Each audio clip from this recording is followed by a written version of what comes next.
எல்லா அம்மாங்களுக்கான வீடியோ தான் இது. இந்த குழந்தைங்களுக்கு வந்து பார்த்தீங்கன்னா இந்த வீசிங் ஆஸ்துமா ப்ராப்ளம் இருக்கு சார், இந்த வீசிங் ஆஸ்துமா ப்ராப்ளம் போகிறதுக்கு என்ன வழி அப்படின்ற மாதிரி ஏகப்பட்ட அம்மாக்கள் வந்து பார்த்தீங்கன்னா ப்ராப்ளமாக ரொம்ப அதிகமாக கமெண்ட்ஸில் கேட்டுக்கிட்டே இருந்தாங்க. உங்களுக்கான வீடியோ தான் இது. குழந்தைங்களுக்கு ஆஸ்துமா வருமா, வந்ததுன்னா அதை குணப்படுத்த முடியுமா அப்படின்றத அடுத்த ஒரு 10 நிமிஷத்தில் விளக்குறேன். வாங்க வீடியோவில் செல்லலாம். அனைவருக்கும் வணக்கம். நான் டாக்டர் சபரிநாத் ரவிச்சந்தர்.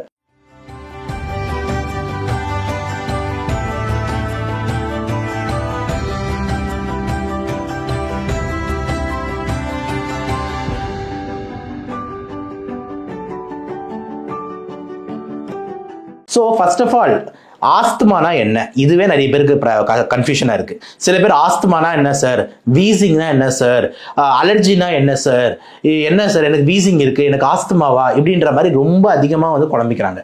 நல்லா ஞாபகம் வச்சுக்கோங்க, எல்லாமே கிட்டத்தட்ட ஒன்று தான். எப்படி என்ன டிஃப்ரென்ஸ் வருதுன்னு சொல்கிறேன் பாருங்க. இப்போ ஒருத்தவங்களுக்கு வந்து ஒரு தூசியோ புகையோ இல்லைனா வந்து ஒரு சில்லுன்னு காத்தோ இதெல்லாம் சுவாசிக்கும் போது அவங்க உடம்பு ரொம்ப சென்சிட்டிவாக இருக்குது. சென்சிட்டிவ்னா என்னது, ரொம்ப நெப்பமாக இருக்குது.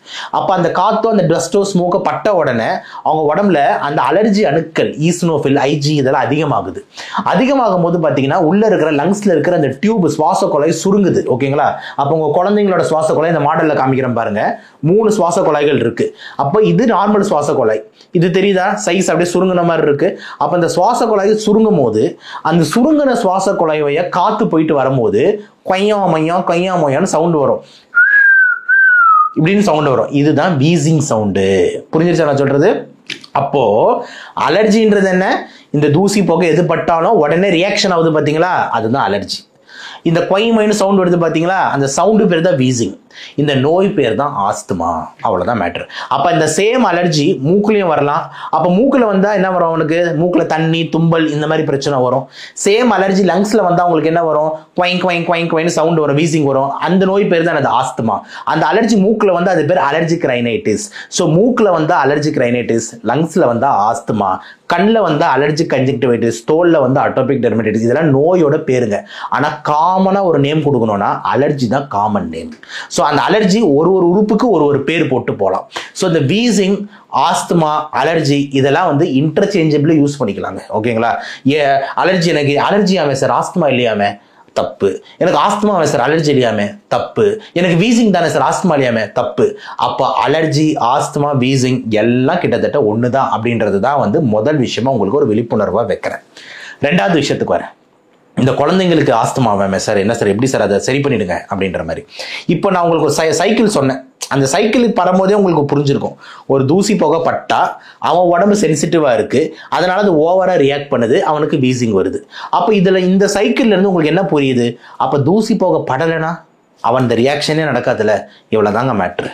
அப்போ இந்த ஆஸ்துமா அலர்ஜின்றது வந்து பாத்தீங்கன்னா கண்ட்ரோலபிள் ப்ராப்ளம் அப்படின்ற நோய்க்குள்ள வருது. கியூரபிள் ப்ராப்ளம்ன்ற நோய்களை வரலன்றது தான் ரொம்ப முக்கியமான பாயிண்ட். கியூரபிள் என்ன, இப்போ எக்ஸாம்பிள் வந்து பார்த்தீங்கன்னா ஒரு கேன்சர் இந்த இடத்துல ஒரு கட்டி மாதிரி வளருது, அதை வெட்டிட்டோம் அப்படின்னா அது வளராது, முடிஞ்சிருச்சு. ஆனால் ஆஸ்துமான்றது அப்படி இல்லை, ஓவர் ரியாக்ஷன், உங்கள் உடம்பு ரியாக்ட் ஆகுது. அப்போ அதை நம்ம கண்ட்ரோல் தான் பண்ண முடியுமே தவிர கியூரபிள்ன்ற ஆப்ஷன் போராது. இப்போ உங்களுக்கு நல்ல ஒரு உதாரணம் எக்ஸாம்பிள் சொல்கிறேன் பாருங்க. இப்போ நான் வந்து ஒரு 6 பேக்ஸ்லாம் வச்சுக்கிட்டு இருக்கேன், பயங்கரமாக ஒர்க் அவுட்லாம் பண்ணி 6 பேக்ஸ் வச்சுக்கிட்டு இருக்கேன், பயங்கரமாக டயட் இருந்து. இப்போ டயட்டை விட்டு இப்போ டெய்லியில எல்லாம் பிரியாணி, 65, கேக்கு, பீஸா எல்லாம் அடிக்கிறேன், எக்ஸசைஸையும் விட்டேன். அப்போ எனக்கு குண்டு ஆகுமா ஆகாதா? அப்போ இந்த டைமில் நான் போய் ஒரு ஜிம் மாஸ்டர் கிட்டேயோ இல்லை ஒரு டயட்டிஷியன் கிட்டேயோ, என்ன சார் எனக்கு இந்த குண்டை வந்து கியூர் பண்ணிடுங்க, எனக்கு குண்டை கியூர் பண்ணிட்டு எப்பயுமே 6 பேக்ஸ் ஆக்கிடுங்க, எப்படிங்க முடியும்? ஸோ சாப்பிட்டா வெயிட் போடும், சாப்பிடலன்னா வெயிட் குறையும், சாப்பிடலன்னா ஃபிட்டா இருக்கிறோம். புரியுதா நான் சொல்றது? அப்ப இந்த கான்செப்ட் தானே இங்கேயும் அப்ளை ஆகும். அப்ப அந்த தூசி போக இதெல்லாம் பட்டா உங்களுக்கு ஒத்துக்க மாட்டேன்றது ஓவர் ரியாக்ஷன்ன்றது அலர்ஜி. அப்ப அதை ஸ்டாப் பண்றது, பிளாக் பண்றது தான் முக்கியமான விஷயமா இருக்கே தவிர அதை அழிச்சிருங்க அப்படின்றது வந்து பாத்தீங்கன்னா சயின்ஸுக்கு ஒவ்வாதமையா இருக்கு. அப்போ ஓகே சார், அப்போ இந்த ஆஸ்துமா வந்து குணமே படுத்த முடியாது, அது இல்லை சார். இது குணப்படுத்த முடியாது, அந்த டேர்ம்ஸ் எமோஷன்ஸ்குள்ளாம் போகாதீங்க. ஆஸ்துமா, வீசிங், அலர்ஜின்றது குழந்தைங்களுக்கு வர்றது ரொம்ப சகஜமான விஷயம். அதை நம்ம ஈஸியா கண்ட்ரோல் பண்ணலான்றதை நீங்க முதல்ல புரிஞ்சுக்கோங்க. சரி சார், அப்ப நான் ஒரு அம்மாவா நான் என்னென்ன பண்ணிக்கணும் அப்படின்னு எடுத்துக்கிட்டீங்கன்னா, ஒரு அம்மாவா நீங்க பண்ண வேண்டிய முக்கியமான விஷயங்கள் சுத்தம், சுகாதாரம். அப்ப வீட்டில் இந்த டஸ்ட், ஸ்மோக்கு, இந்த எக்ஸாம்பிள் கொசுவத்தி, ஊதவத்தி, ஆல் அவுட்டு, மஸ்கிட்டோ காயில், சாம்பிராணி, இதை மாதிரிலாம் அதிகமாக எதுவுமே போடாதீங்க. குழந்தை வந்து பார்த்தீங்கன்னா வந்து இருக்கும் போது அவன் எதிர்க்கே பெருக்கிறேன், துடைக்கிறேன், தூசி தட்டுறேன், இந்த ஸ்பைடர் வெப்ஸ் எல்லாம் ரிமூவ் பண்றேன், பெட்ஷீட்டை டம்னு உதிர்றேன் அப்படின்னு சொல்லிட்டு டஸ்ட்டை கலப்பாதீங்க. முடிஞ்ச அளவுக்கு இந்த ஏசி ஃபேன்லாம் வாரத்தை 2 நாள் தொடச்சி வைங்க. ஏசி ஃபில்டர்லாம் வீக்லி ஒன்ஸ் கிளீன் பண்ணுங்க. பாத்ரூம்ல ஆசிட், ப்ளீச்சிங் பவுடர் போட்டு ரெஸ்ட் ரூம் உள்ள அப்படின்னு ஆக்கிடாதீங்க. அந்த மாதிரி முடிஞ்ச அளவுக்கு வீட்டில் டஸ்ட் அண்ட் ஸ்மோக் ஃப்ரீ என்வாயர்மெண்ட்டா ஒரு அம்மாவா நீங்க செய்யுங்க. அதுவே தாராளமா போதுமானதா வந்து இருக்கும் உங்க குழந்தைங்களுக்கு. அதை தாண்டி நம்ம ஸ்கூலுக்குலாம் வெளியே போறான் அப்படின்ற மாதிரி இருந்ததுன்னா, பஸ்ல போறான் காரணம் பிரச்சனையே கிடையாது. 2 வீலர்ல அப்பா கொண்டு போய் விடுறாருன்னா சின்னதா ஒரு மாஸ்க் மாட்டி விட்டீங்கன்னா இந்த பஸ் போக, லாரி போக இதெல்லாம் கொஞ்சம் உள்ள சுவாசிக்காம இருப்பான். இதை தான் நீங்கள் மெயினாக பண்ண வேண்டிய முக்கியமான விஷயமா இருக்கு.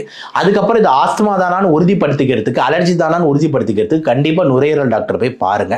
அவர் ஒரு வாட்டி வந்து பார்த்தீங்கன்னா இந்த ஈசனோஃபில் அணுக்கள், ஐஜி அலர்ஜி அணுக்கள், ஃபீனோ அதெல்லாம் எடுத்து இது வீசிங், அலர்ஜி, ஆஸ்துமா தானான்னு உறுதி செய்வார். செஞ்சு ரொம்ப சிம்பிளாக இந்த அலர்ஜியை குறைக்கிறதுக்கான சிம்பிள் மருந்துகள் கொடுப்பாரு, ஈஸியான மருந்துகள் கொடுப்பாரு. கன்ஃபார்மாக கண்டிப்பாக நல்லா குறையும். இந்த அலர்ஜிக்கு நிறைய பேர், இந்த குழந்தைங்களுக்கு வந்து இன்னொரு முக்கியமான பாயிண்ட்டை சொல்ல வர்றேன் பாருங்க. இன்ஹேலர்ஸ்னு ஒன்று கொடுக்குறோன்னு வச்சுக்கோ என் குழந்தைக்கு, உடனே இந்த அம்மாங்க அப்படியே அலறிடுறாங்க. சார் இதுவா அப்படின்ட்டு. எந்த வில்லனு கூட இப்படி இன்ட்ரடக்ஷன் இருக்காது. இது வில்லனோட மோசமாக சித்தரிப்பாங்க. என்னம்மா குழந்தைக்கு அலர்ஜி இருக்குமா, லங்ஸுக்கு இன்ஹேலர் கொடுக்குறோமா? சார் இந்த வயசுலேருந்தே ஆரம்பிச்சுட்டா அப்புறம் லைஃப் லாங்கா அப்படின்வாங்க. இதெல்லாம் யாரும் உங்களுக்கு யார் கற்றுக் கொடுத்தானே தெரியல. இதெல்லாம் ஒரு பெரிய மித்தாக தான் இருக்குது. மித்தனா கட்டுக்கதைகள். ஓகேங்களா? Inhaler is very safe. இப்போ ஒன்றும் இல்லைங்க, நீங்கள் கண்ணு டாக்டர் கிட்ட போறீங்க, கண்ணு உங்கள் குழந்தைங்க இன்ஃபெக்ஷன் ஆயிடுச்சு. கண்ணு டாக்டர் உங்கள் கண்ணு குழந்தைங்களுக்கு கண் டிராப்ஸ் தராரு. நீங்கள் கண் டிராப்ஸா அப்படின்னு கேட்குறீங்க? கிடையவே கிடையாது. காது டாக்டர் கிட்ட போறீங்க, காது டிராப்ஸ் தராரு, ஊத்துறோமா இல்லையா? கையில் அடிபட்டுருச்சு, கிரீம் தராங்க, போடுறோமா இல்லையா? அதே மாதிரி நுரையீரலுக்கு மருந்தை செல்லும் ஒரு கருவி தான் இந்த இன்ஹேலர். அவ்வளவுதாங்க. இந்த இன்ஹேலர்லாம் பார்த்து யாரும் பயப்படாதீங்க தயவு செஞ்சு. இன்ஹேலர் டைரக்டா மருந்தை லங்ஸுக்கு கொண்டு போகும். உங்க குழந்தைங்களோட அலர்ஜி ஈஸியா கம்மியாகும். இந்த இன்ஹேலருக்கு பதில் இந்த சிறப்பு மாத்திரைங்க தான் டைரக்டா வயிற்றுக்கு போய் ரத்தத்துல கலக்குது. ஆனா இது டைரக்டா லங்ஸுக்கு போகுது. அப்ப சைடு எஃபெக்டும் கிடையாது. ஓகேங்களா? சேஃபும் கூட. உடனே வேலை செய்துட்டு பல்வேறு அட்வான்டேஜஸ் இந்த இன்ஹேலர்ஸ்ல வந்து இருக்கு. அதே மாதிரி சில பேர் நம்ம இன்ஹேலர் ஆல்ரெடி எடுத்தேனே சரியா இல்லையா? எங்க சாப்பாடு அப்படின்னு எடுத்தோம்னா பிரியாணி, சாம்பார், தயிர் சாதம், ரசம் சாதம் எல்லாமே சாப்பாடு தாங்க. ஓகே. ஸோ சில பேர் சொல்லுவாங்க இன்ஹேலர் எடுத்தால, இன்ஹேலர்லாம் எடுத்திருக்கேன். எல்லா இன்ஹேலரும் ஒன்றும் கிடையாதுங்க. இன்ஹேலர்லேயே 1000 டிஃப்ரெண்ட் மருந்துங்க இருக்கு. ஸோ இன்ஹேலர் ஒரு கருவி, அதில் டிஃப்ரெண்ட் மருந்துங்க இருக்கு. எந்த மருந்து எடுத்தீங்க அப்படின்ற மாதிரி டாக்டர் தான் டிசைட் பண்ணி இந்த மருந்து பத்தாதுங்க, இந்த மருந்து தான் கரெக்ட் மருந்துங்க, இந்த மருந்து எமர்ஜென்சி மருந்துங்க, இதெல்லாம் உங்களுக்கு சொல்லி கொடுப்பாரு. அதனால தயவு செஞ்சு அம்மாங்களுக்கு நான் சொல்றது என்னன்னா, உங்களோட முக்கியமான டவுட்ஸ் ஆனதை நான் முடிஞ்ச அளவுக்கு கிளியர் பண்ணியிருக்கேன். என்னன்னா இந்த வீசிங், ஆஸ்துமாலாம் பார்த்து பயப்படாதீங்க. உங்களுக்கு ஒரு நல்ல செய்தி இப்போ சொல்கிறேன். ஜென்ரலாக குழந்தைங்களில் வீசிங், ஆஸ்துமா இருந்ததுன்னா வயதாகும் போது அது குறையும்ன்றது வந்து யதார்த்தமாக நிறைய பேர் பார்த்துக்கிட்டு இருக்க உண்மை. நானும் அதை பார்த்துக்கிட்டு இருக்கேன். சின்ன வயசில் வந்து 3 வயசு 4 வயசுலலாம் வீசிங் இருந்தால் அதே பையன் 15 வயசு ஆகும்போது அவனுக்கு பெருசாக அந்த அளவுக்கு இருக்கிறது இல்லை. ஸோ பீடியாட்ரிக்லேயே அலர்ஜி, பீடியாட்ரிக்ஸ்லேயே குழந்தைங்களே ஆஸ்துமா வர்றது கிட்டத்தட்ட நல்ல விஷயம் நினச்சிக்கோங்க. ஆஸ்துமா ஆரம்பிக்கிறதே 35-40 வயசுக்கு மேலே ஆரம்பிச்சாதான் ஜென்ரலாக அது லைஃப் லாங்காக கொஞ்சம் போகும். கொஞ்சம் ஜென்ரலாக கொஞ்சம் இன்ஹேலர்ஸ்லாம் தேவைப்படும், குறைக்கணும், ஏற்றணும். ஆனால் குழந்தைங்களில் வந்து பார்த்தீங்கன்னா பீடியாட்ரிக் அலர்ஜி தான் பெருசாக ஆகும்போது குறையறதுக்கான வாய்ப்பு நிறையவே இருக்கு. அதனால பயப்படாதீங்க. ஸோ நீங்க உங்க சைட்ல பண்ண வேண்டியது என்னன்னா, இந்த ஆஸ்துமாவை கியூர் பண்ண முடியாதா அப்படின்றத ஆங்கிள் மாத்தி, ஆஸ்துமானா என்ன அதை ஈஸியா கண்ட்ரோல் பண்ணிக்கலாம். நம்ம அம்மாவா டஸ்ட் அண்ட் ஸ்மோக் எல்லாம் அவாய்டன்ஸ் எல்லாம் குழந்தைக்கு இம்பார்ட்டன்ஸா தரணும். நுரையீரல் டாக்டர் கிட்ட போய் கரெக்டா செக்அப் பண்ணிட்டு நீட்டா கம்மி மெடிசின்ஸ்லயே அவனை வந்து நீட்டா தொந்தரமே இல்லாம வச்சுக்கணும். ஸோ ஒரு அம்மாவா இந்த அலர்ஜி, ஆஸ்துமாவுக்கு உங்களோட டார்கெட் என்ன அப்படின்னா, உங்க குழந்தை இரும்பவோ, மூச்சு வாங்கவோ, வீசிங்கோடவோ கஷ்டப்படக்கூடாது. இதான் நம்ம முதல் டார்கெட். அவன் ஃப்ரீயா தூங்கணும், ஒரு இரும்பல் இருக்கக்கூடாது. இதான் நம்ம ஃபர்ஸ்ட் டார்கெட்.